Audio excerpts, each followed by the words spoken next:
미국 기독교 리더십 연구소의 허브 밀러라는 그 박사님의 책에 재미있는 이야기가 기록되어 있습니다.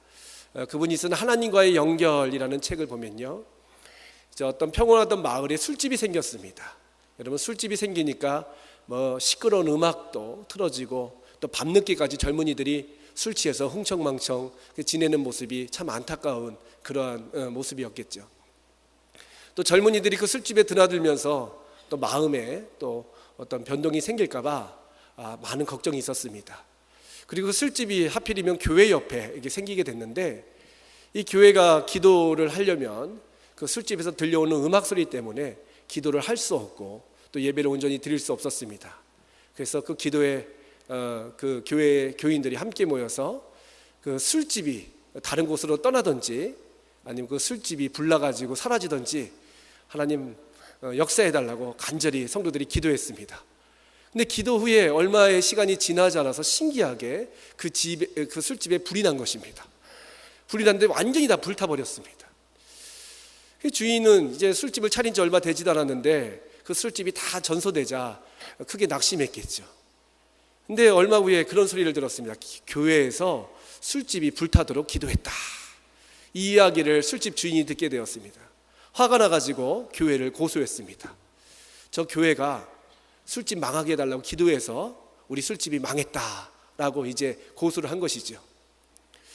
그러자 이제 판사는 교회 목사님을 부르셨습니다. 성도들을 또 불렀습니다. 그리고 이제 술집 그 운영자들과 함께 법정 공방이 이어지는 것입니다. 술집 주인들은 저 교회가 기도했기 때문에 우리 집이 망했다, 우리 술집이 망했다. 근데 교회 입장은 어떤 입장이었냐면, 우리가 기도한다고 불이 나겠느냐,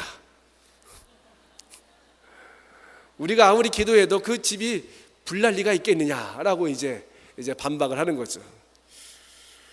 그러자 판사가 이런 얘기를 했다고 합니다. 어느 쪽이 잘못했던 간에 분명한 것은 술집 주인은 기도의 능력을 믿는데 목사와 교인들은 기도의 능력을 부정하고 있습니다. 내가 보기에는 술집 주인의 믿음이 목사님과 교인들보다 더 큽니다 라고 얘기했다고 합니다.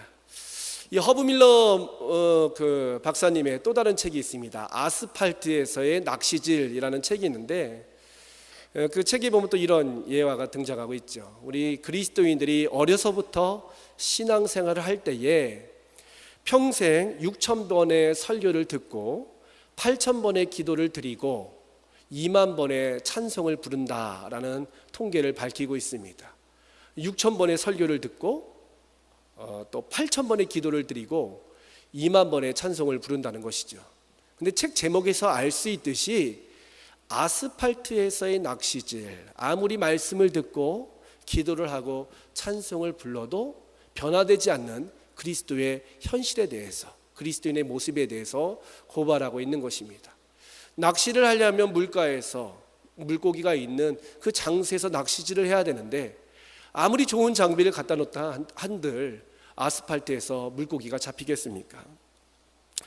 이렇듯 기도는 하지만 기도의 능력을 부정하는 그리스도인들, 찬송은 부르지만 하나님께서 과연 내 찬송을 들으실까? 또 말씀은 듣지만 이 말씀이 하나님의 말씀으로 받아들이지 못하는 오늘날 현대 그리스도인들의 문제점을 말하고 있는 것입니다. 이와 비슷한 사건이 성경에도 등장합니다. 사도행전 12장에 보면 초대교회에서 있었던 일이 기록되어 있는데, 예수님의 승천 사건 이후에 헤롯이 이 그리스도인들을 박해하기 시작했습니다. 그리고서 예수님의 12제자들을 잡아다가 투옥시키고 또 몇몇을 죽이기로 결심했던 것 같습니다. 그래서 예수님의 제자였던 야고보를 잡아다가 이제 참수하는, 그를 통하여 이제 순교하는 그런 일이 생기게 되었죠. 뿐만 아니라 베드로, 예수님의 12제자 가운데의 수제자라 일컬어지는 베드로를 잡게 됩니다. 근데 베드로를 죽이려는 그 순간이, 그 때가 바로 무교절이었습니다. 이 무교절은 유월절과 이어지는 유대 명절 가장 큰 절기로서, 우리로 따지면 설 명절이나 또 추석 명절, 광복절과 같이 그 민족적으로 의미 있는 절기였기 때문에 그 사형을 시키지 못했습니다. 헤롯은 이 무교절 유월절이 끝난 다음에 베드로를 죽여야겠다라고 결심했던 것 같습니다. 그리고 이제 감옥에 넣었겠죠. 초대교회 지도자였던 베드로가 투옥되자 교회는 비상이 걸렸습니다. 여러분 한번 생각해 보십시오. 가정의 아버지가 감옥에 갔다라고 한다면 자식들의 마음이 어떻겠습니까? 또한 교회에서 우리 목사님이라든지 교회에 큰 어른이 만약에 신앙 때문에 감옥에 들어갔다라면 교회는 계속 기도하지 않겠습니까? 베드로가 감옥에 갇히자 교회는 그를 위하여 간절히 기도하였다라고 기록되어 있습니다. 밤이 맞도록 기도했겠죠. 하나님, 베드로를 건져주시고 베드로를 보호해 주시고 베드로에게 힘과 능력과 용기를 주옵소서라고 간절히 기도했던 것 같습니다. 이 기도가 하나님께 응답이 되었습니다. 본문에 보면 하나님께서 천사를 보내어 베드로의 감옥에 가게 하셨습니다. 그리고 베드로의 손과 발에 묶여있던 착고를 풀어주셨고 옥문을 열게 하셨고 베드로를 친히 그 감옥에서부터 안전한 곳까지 천사를 통하여 인도하셨다라고 기록되어 있습니다. 그 성경을 보면요, 베드로가 옥에서 나온 후에 안전한 지역에 이르자 비로소 정신이 들었다라고 기록되어 있습니다. 그러니까 비몽사몽간에 이것이 착고만 풀려졌다고 베드로가 나가는 것이 아니라, 옥문이 열렸다고 베드로가 나가는 것이 아니라 착고를 풀고 옥문을 열고 베드로를 인도하여서 안전한 것까지 하나님께서 완벽한 응답으로 역사하신 것입니다. 정신이 들자 이것이 어떻게 된 일인가 베드로도 놀랐을 것입니다. 그리고 나서 나를 위하여 기도했던 우리 성도들이 있겠구나라는 생각을 가지고 마가라는 사람의 집에 갔습니다. 그곳은 바로 초대교회가 세워졌던 믿음의 장소였습니다. 베드로가 마가의 다락방, 마가의 집에 이르러서 이제 문을 두드리게 되는 것이지요. 저는 베드로입니다. 문을 열어주시오. 헤롯의 박해가 있었기 때문에 아무리 마가의 집이라 한들 문을 열어놓지는 않았을 것입니다. 기도하는 자리, 예비하는 자리를 헤롯이 감시했기 때문에 아마 2중 3중으로 문을 닫아놨을 것이다 라고 추측합니다. 계속 문을 두드리는 때에 그 집안에 있던 로데라는 여자아이가 베드로의 음성을 듣게 됩니다. 베드로 사도님 맞으십니까? 맞다. 문을 열어라. 그 아이가 혼자 문을 열 수가 없었던들 이제 그 안에 들어가서 성도들에게 얘기를 합니다. 아마 오늘날로 말하면 장로님, 권사님, 집사님들이 많이 계셨겠죠. 우리가 기도했던 기도 제목이 응답된 것 같습니다. 사도 베드로 귀한 분이 이제 감옥에서 나와서 지금 문 밖에 계십니다 라고 얘기했습니다. 열심히 기도했던 성도들, 여러분 같으면 어떻게 하겠습니까? 정말이냐, 우리의 기도가 응답되었구나, 하나님께서 역사하셨구나 라고 얘기했을 텐데, 성경 그 말씀에 보면 그렇게 기록된 것이 아니라, 제가 한번 읽어드리겠습니다. 사도행전 12장 15절 말씀에 보면 그들이 말하되 내가 미쳤다, 내가 미쳤다. 그들의 반응은요, 베드로의 그런 해방 소식, 구원의 그런 기쁨을 전한 그 여인을 향하여, 그 여자아이를 향하여 내가 미쳤다라고 말했던 것이 첫 번째 반응이었습니다. 그러자 그 여자아이가 힘써 말하되 참말이라, 정말입니다 라고 얘기하니까 또다시 그들이 얘기합니다. 기도했던 사람들이 그러면 그의 천사니라. 기도를 열심히 했습니다. 간절한 마음으로 기도했겠죠. 근데 그들의 마음 가운데는 기도만 했을 뿐 역사하시는 하나님, 능력을 행하시는 하나님에 대한 믿음은 부족했다는 것입니다. 이 두 가지 사건, 하나는 허브 밀러 목사님의 그 예화와 이 사도행전 12장 말씀을 통해서 우리가 깨닫게 되는 것이 바로 무엇입니까? 해병대 사람들의 이야기를 빌리면요, 기도는 누구나 할 수 있지만 아무나 할 수 있는 것은 아니다. 첫 번째 누구나라는 것은 기도의 어떤 모습, 형식이라고 한다면, 나중에 말씀드린 아무나는 기도의 능력을 상징합니다. 기도는 누구나 드립니다. 누구나 할 수 있습니다. 그러나 기도의 능력을 확신하고 기도의 그런 가치와 기도의 그런 신비를 깨닫는 사람들은 많지 않다라는 것이죠. 사실 기도라는 것이 우리 교회에만 있는 것은 아니지요. 타종교회도 이 기도의 그런 신앙적 모습은, 종교적 모습은 있습니다. 충북 단양에 가보면 그 구인사라는 절이 있습니다. 예전에도 한번 말씀드린 것 같은데요, 이 구인사는 늘 그 불자들로 아주 북새통을 이루는 절입니다. 왜냐하면 그 절은 그 사람을 치료하는 신비한 힘이 있다라는 소문이 나가지고 전국 각지에서 불자들이, 아픈 불자들이 그곳에서 기도하려고 모인다고 합니다. 저는 가보지는 않았지만요, 그 인터넷 기사를 보니까 하루에 약 한 1,000명 이상이 그 절에서 기도하기 위해 모여든다라는 내용을 읽은 적이 있습니다. 타종교에도 기도가 있습니다. 많은 사람들도 힘들고 어려울 때면 자기 마음의 소원을 아뢰고 있습니다. 근데 중요한 것은 바로 뭐냐면 참 기도를 드리는 사람, 참 기도의 능력, 만왕의 왕 되시고 만주의 주가 되시는 하나님 앞에 중심을 토로하고 그 토로한 기도를 확신하는 사람은 너무 드물다는 것입니다. 우리 성도들 가운데도 내가 만왕의 왕이요 만주의 주가 되신 하나님께 기도를 드렸음에도 불구하고 내가 드린 기도가 응답되리라 라는 확신을 갖고 사는 성도들이 그리 많지 않다라는 것입니다.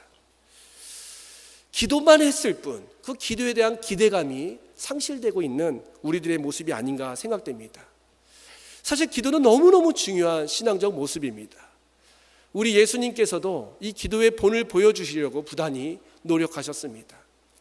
예수님은 기도할 필요가 없음에도 불구하고 40일 동안 광야에서 기도하시고, 누가복음 22장 말씀에 보면 습관에 따라 기도하시고, 또 땀방울이 핏방울이 되도록 그렇게 간절히 기도하는 모습을 하신 이유는 바로 무엇인가?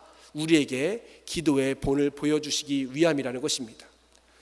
또한 우리가 기도할 때 마땅히 구할 바를 알지 못하기 때문에 지금도 말할 수 없는 탄식으로 성령으로 또 하나님 보좌 우편에서 우리를 위하여 기도하시고, 어떻게 기도해야 될지 그 모범을 알려주시기 위하여 주기도문, 주님께서 가르쳐 주신 기도를 통하여 무엇을 먼저 구해야 될지, 기도를 통하여 어떤 역사가 나타날 것인지 알려주셨다는 것입니다. 아이들 키우다 보면요, 부모가 아기가 될 때가 참 많은 것 같습니다. 저도 아이들을 10명 키우다 보니까 말씀을 준비하면서 제 옛 모습을 회상하게 되었습니다. 아이들 때문에 이상한 말을 쓰기도 합니다. 우리 애기 맘만 먹어야지, 맘만 이런 말을 쓰기도 하고요. 또 정말 유치하지만 아이들과 함께 막 장난도 치기도 합니다. 아이가 빵 하면 으악 하고서 죽는 신용도 하고요. 사실 제가 아이의 모습으로 다가가는 것은 제가 그 아이의 모습처럼 살아가고 있기 때문이 아니라 아이로 하여금 조금씩 성장할 수 있도록 돕기 위함이 아니겠습니까? 아이들이 먹는 음식을 먹고 아이들과 함께 자고 아이들과 함께 깨는 이유는 바로 아이들로 하여금 삶의 성장을 위해서 우리가 희생하고 노력하는 그런 부모의 모습이라고 생각합니다.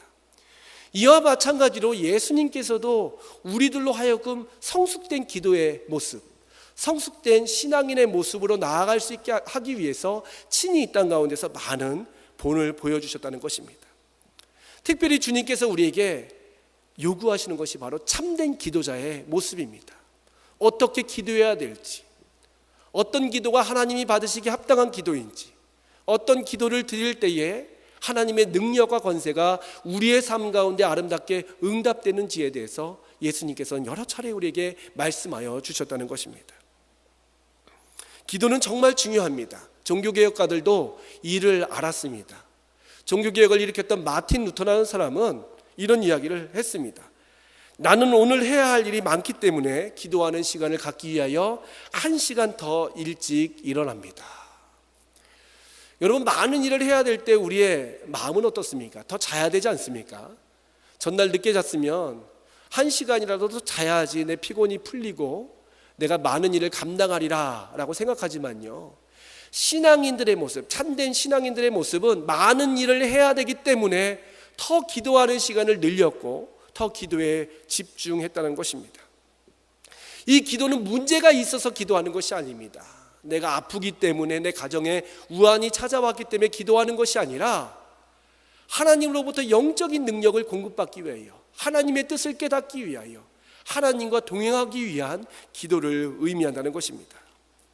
평소에 하나님과 친밀한 기도를 많이 훈련받은 사람들은 그 어떤 위기와 어려움 속에서도 그 문제를 극복할 수 있지만, 평소에 기도의 훈련이 되어 있지 않는 사람들, 평소에 하나님과의 친밀한 관계가 만들어지지 않은 사람들은 그 위기 가운데서 넘어질 수밖에 없다는 것입니다.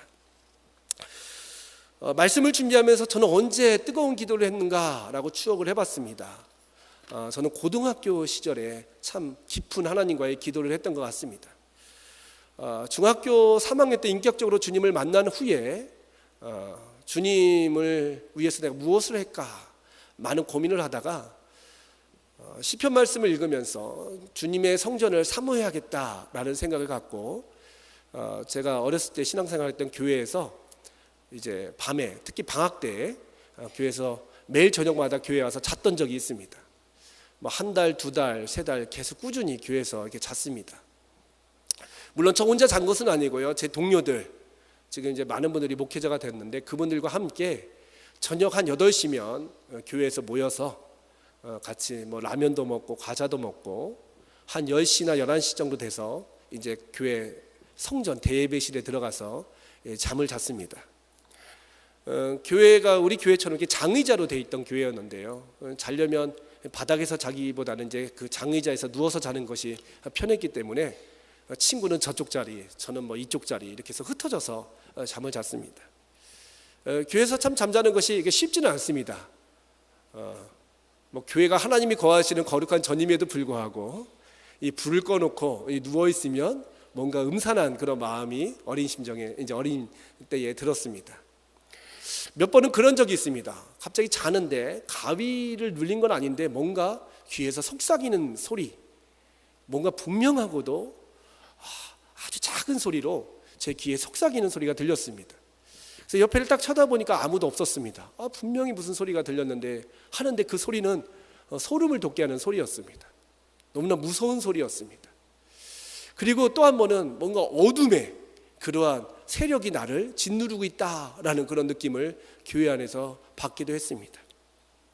전에는 단지 그냥 교회에서 자는 것이 저의 그 어떤 그 신앙의 모습이었는데 그런 몇 번의 제 두려움의 그런 상황을 경험하자 저는 그때부터 기도하기 시작했습니다. 자기 전에 기도했습니다. 뜨겁게 기도했습니다. 영적인 그러한 어떤 전투가 일어날 쯤이면 주님의 이름으로 대적하기도 하고 또 그런 악한 세력들이 저를 공격한다는 것을 깨닫고 나서 저는 말씀을 통해서 그 악한 대적을 물리치는 훈련도 여러 차례 했던 것 같습니다. 그때를 생각해보면 막 방언도 정말 유창한 방언이라고 하기는 좀 그렇지만 방언 기도도 막 2-3시간 동안 한 적도 있고요. 자다가 환상을 본 적도 있습니다. 천국의 그런 모형을 본 적도 있고 또 뭔가 하나님께서 지금 내 손을 붙잡고 계시다라는 하나님의 임재에 대해서 아주 강력하게 경험했던 적이 있습니다. 사실 그러한 체험이 있었기 때문에 아마 제가 목회자가 되지 않았나라는 생각을 갖게 됩니다. 그러니까 기도의 훈련, 기도의 깊이를 한번 경험했기 때문에 이제는 그 어떤 어려움이 오고 두려움이 온다 할지라도 물론 잠깐은 두려울 수 있겠지만 그때를 기억하면서 그 문제를 이길 수 있는 힘이 생긴 것 같습니다. 기도에 대한 강조는요 신앙인에게 다함이 없는 것 같습니다. 아무리 신앙생활을 10년 했던 20년 했던 어려서부터 평생을 신앙생활을 했든 기도는 계속해야 되고 기도에 힘써야 되는 것이 바로 우리 신앙인의 모습이라는 것입니다. 오늘 우리가 읽은 야고보서는 이 기도에 대한 중요성을 다시 한번 강조하고 있는 말씀입니다. 이 야고보서는 서두에 그리스도의 종인 야고보가 기록하였다라고 말씀하고 있습니다. 그리스도의 종은 우리가 흔히 사도 야고보를 생각하지만 아까도 말씀드렸듯이 사도 야고보는 헤롯 때 이미 순교하였기 때문에 많은 성경학자들은 이 야고보는 예수님의 형제, 예수님의 동생이었던 야고보였다라고 말하고 있습니다. 이 야고보는 사도행전과 고린도 전서에서 말씀하고 있듯이 그는 초대교회, 초대 예루살렘 교회의 지도자였습니다. 그리고 지도자였던 야고보는 흩어져 있는 12지파에게 문안하노라, 편지하노라 라면서 이 야고보서의 그 집필 목적, 기록 목적을 밝히고 있습니다. 야고보 시대는요 네로 시대였습니다. 네로가 믿는 자들을 핍박하고 또 믿는 자들을 잡아서 아주 끔찍하게 형벌을 주었던, 형벌이 처했던 그런 시기가 바로 이 야고보가 활동했던 시기였습니다. 예수님을 믿는다는 이유로 안에서는 헤롯이 핍박하고 바깥으로 흩어져서 산들 그곳에서도 여전히 네로와 또 다른 세력들에 의해서 어려움을 당하고 있는 그리스도인들이 참으로 많았다는 것입니다. 이 그리스도인들을 향하여 야고보는 무엇이라 권면하고 있는가? 야고보서를 우리가 다 읽진 않았지만 1장 말씀에 보면 시련을 이겨라, 어려움을 이겨야 된다라고 말씀하고 있고, 또 2장에서 4장에서는 행동을 조심해야 된다라는 것을 강조하고 있습니다. 그리고 마지막 5장에서는 오늘 우리가 읽었듯이 인내하면서 믿음으로 기도하라라고 말씀하고 있습니다. 결국 환난을 당한 자, 어려움을 당한 자들에게 야고보 사도가 마지막으로 권면하고 있는 것은 너희들이 행동도 조심해야 되고 인내심을 가지고 기다려야겠지만 가장 중요한 것은 바로 뭐냐면 믿음의 기도로 주님 앞에 나아가라라는 것이지요. 병든 자에 대해서 얘기하고 있습니다. 아픈 자에 대해서 얘기하고 있습니다. 고통받고 있는 자들에 대해서 얘기하고 있습니다. 그 자들에 대해서 무엇이라고 얘기하냐면 교회의 장로들을 청하여 기도를 받아라 라고 얘기하고 있습니다. 교회 장로는 오늘날 장로님을 의미하는 것이 아니라 교회의 대표를 말하고 있습니다. 교회에 물론 장로님들도 포함되겠지만요, 교회의 어떤 대표, 감독들을 말하고 있는 것이죠. 교회의 감독들을 초청해서 이제 기도를 받는 것입니다. 기도를 받을 때 중요한 것은 바로 무엇이냐? 이 기도를 할 때에 오늘 본문 말씀처럼 서로의 죄를 고백하며 병이 낫기 위하여 기도하라 라고 말씀하고 있습니다. 사실요, 교회의 어떤 어른들을 초청하고 교회의 영적인 지도자를 초청할 때는 사람들 마음 가운데 어떤 마음이 있습니까? 저 사람은 나보다 믿음이 더 좋겠지, 저 사람은 나보다 더욱더 하나님에 대해서 깊은 은혜가 있겠지, 큰 능력이 있겠지라는 기대감을 가지고 성도님들은 이제 그 초청을 하게 됩니다. 여러분 한번 생각을 해보십시오. 저도 이제 교구를 맡고 있는데 교구에 어떤 분이 아프고 힘들어서 저를 초대할 때는 우리 목사님이 기도해 주시면 나을 거야, 우리 목사님이 기도해 주시면 뭔가 힘이 생길 거야 라는 기대감을 가지고 초청하지 않겠습니까? 그런데 오늘 말씀 16절 말씀에 보니까 서로 죄를 고하라 라고 말씀하고 있습니다. 서로의 부끄러움이나 수치를 먼저 고백하라는 것입니다. 이게 말이 됩니까? 제가 기도해 주러 갔는데 그 아픈 환우님께 제가 지난주에는 이런 잘못을 했고 제 지금 마음의 상태는 이렇고 그렇다고 얘기한다면 아마 목사님 다음에 기도하러 오십시오 하면서 돌려보낼 것입니다.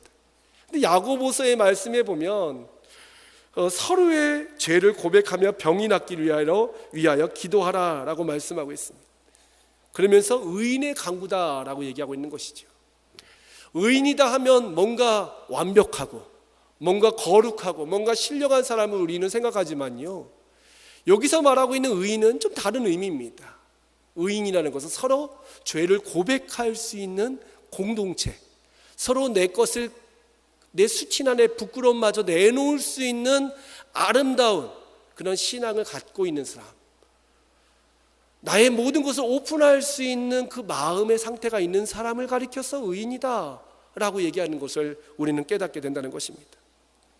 이런 것이 이 말씀의 의미가 어떤 의미일까요? 목사라고 해서 신앙생활을 오래 했다고 해가지고 그 마음이 항상 깨끗한 것은 아니겠죠. 부끄러움이 참 많은 것이 우리의 모습입니다.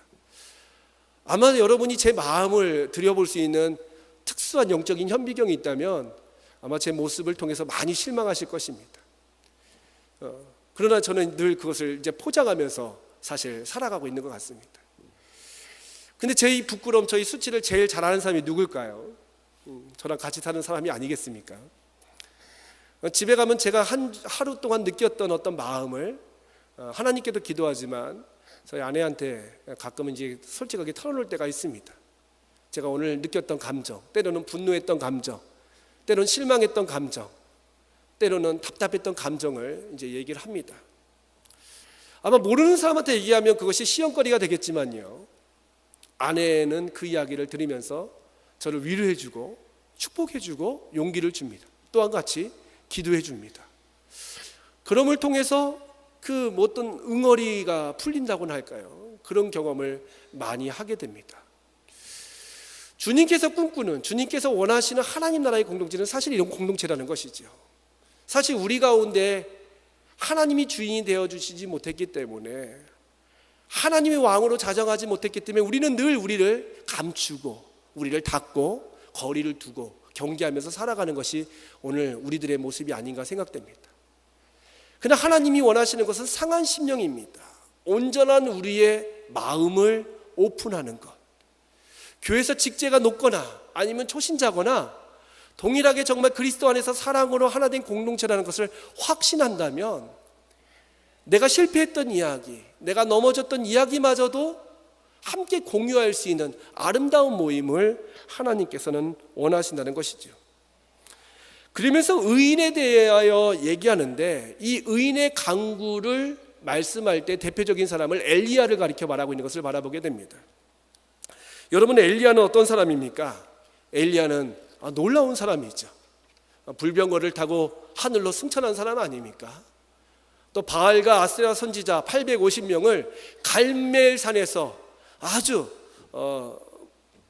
하나님의 은혜 가운데서 그들을 물리친 사람이 바로 대선지자 엘리야입니다. 근데 엘리야의 의로움을 야고보서에서 말하는 것이 아니라 우리와 같은 성정의 사람이다라는 것을 말하고 있습니다. 엘리야가 왜 우리와 같을까요? 그 사람은 대단한 사람 아닙니까? 그러나 열왕기상 19장 3절 말씀에 보면 엘리야 또한 우리와 같이 하나님의 승리의 기쁨을 경험했음에도 불구하고 곧이어서 낙심하고 실망하고 무너지는 그의 삶을 볼 수 있습니다. 갈멜산에서 대승을 했지만 이세벨이 자기를 죽인다는 이야기를 듣자 그는 광야, 사막을 하룻길 약 30km를 도망치게 됩니다. 그러면서 로뎀나무의 아래에 앉아서 하나님께 기도하는 것이죠. 뭐라고 기도했냐면요, 여호와여, 넉넉하오니 지금 내 생명을 취하여 주옵소서. 나는 열조보다 낫지 못하니이다. 이 엘리야 마음 가운데도 한없이 무너지는 마음이 있었다는 것이죠. 나약한 모습이 있었다는 것이죠. 표면적으로는 강력한 그런 하나님의 선지자였지만 그 내면 가운데는 연약함이 있었고, 그 승리 뒤에 찾아오는 그 공허함, 그 절망감이 죄인이었기 때문에 여전히 우리와 같은 모습으로 있었다는 것입니다.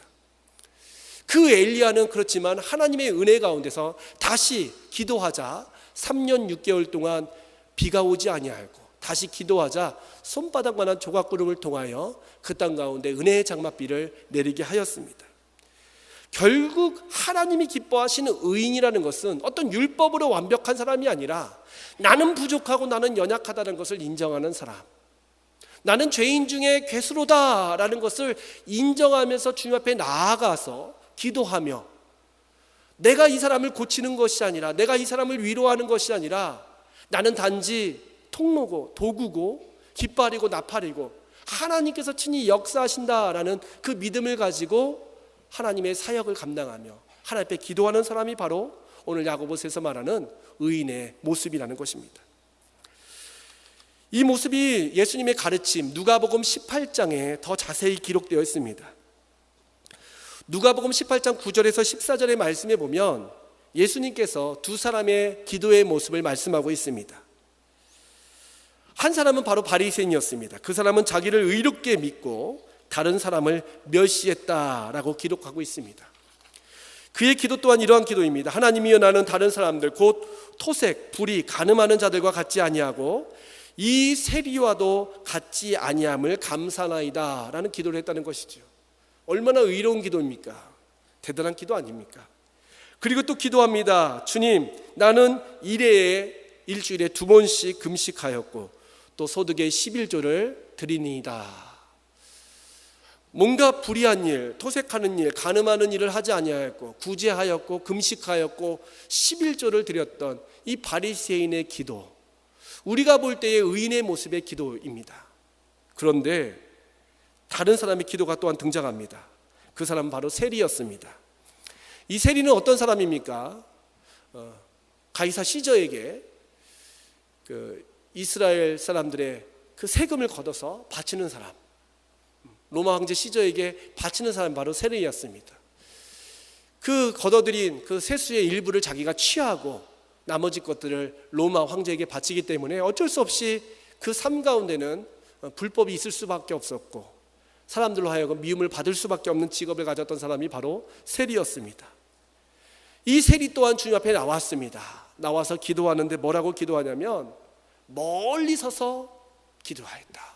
하나님의 존재로 나갈 수 없는 거예요. 나는 너무 더럽기 때문에, 나는 너무나 부끄러운 삶을 살았기 때문에 하나님의 전에 가까이 갈 수 없어 감히 눈을 들어 하늘을 쳐다보지 못하고 다만 가슴을 치며 이르되 하나님이여 불쌍히 여기소서 나는 죄인으로소이다 라는 기도를 드렸다는 것이죠. 그때 예수님께서 이렇게 말씀하십니다. 내가 너희에게 이르노니 이에 저 바리새인이 아니고 이 사람 이 세리가 의롭다 하심을 받고 그의 집으로 내려갔느니라. 아멘. 결국 주님이 보실 때에 의로운 사람, 의인의 강구는 자기의 어떤 거룩함, 자기의 의를 드러내는 사람이 아니라 나는 죄인 중에 개쓰고 나는 말할 수 없는 그러한 죄를 저질렀고 나는 부끄러움 속에서 살았다라는 것을 인정하면서 주님 앞에 나아가는 사람, 그 사람을 주님은 의롭다 보신다는 것입니다. 그래서 누가복음 18장에는 무릇 자기를 높이는 자는 낮아지고 자기를 낮추는 자는 높아지리라 라고 말씀하고 있습니다. 우리가 정말 기도의 응답을 받고 싶습니다. 저 또한 기도를 통하여 정말 하나님의 능력과 권세가 아름답게 이 땅 가운데 실현되길 꿈꾸는 한 사람입니다. 근데 중요한 것은 제가 목사이기 때문에 또 뭔가 신학적으로 더 많은 것을 안다는 이유로 때로는 나에게 있어서 어떤 능력이 나타날 것이라는 착각을 할 때가 많이 있다는 것이죠.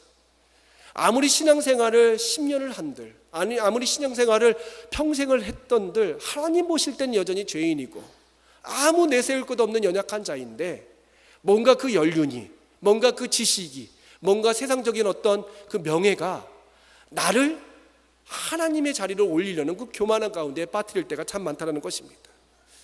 우리는 죄인입니다. 그렇기 때문에 기도할 때도 철저하게 주님이 높여져야 되고 주님이 역사하시는 그런 기도의 모습으로 나아가야 합니다. 사랑하는 성도님들, 의인의 강구는 어려운 것이 아닙니다. 나를 부인하면 바로 의인의 강구, 역사하는 힘이 큰 강구, 하나님께서 주인이 되어주셔서 친히 역사하시는 그 놀라운 능력을 경험할 수 있는 기도를 우리도 드릴 수 있다는 것입니다. 하나님, 이 세리가 드렸던 기도, 주여 나는 죄인으로서이다, 나를 떠나소서, 나를 불쌍히 여기소서라는 그런 기도이처럼 오늘 우리의 삶 가운데도 날마다 나는 낮아지고 하나님을 높이고 하나님의 그런 높고 위대하심을 찬양하며 하나님의 그런 능력 가운데서 아름다운 기도의 사역을 잘 감당하는 사랑하는 성도 여러분 다 되시기를 주님의 이름으로 축복합니다.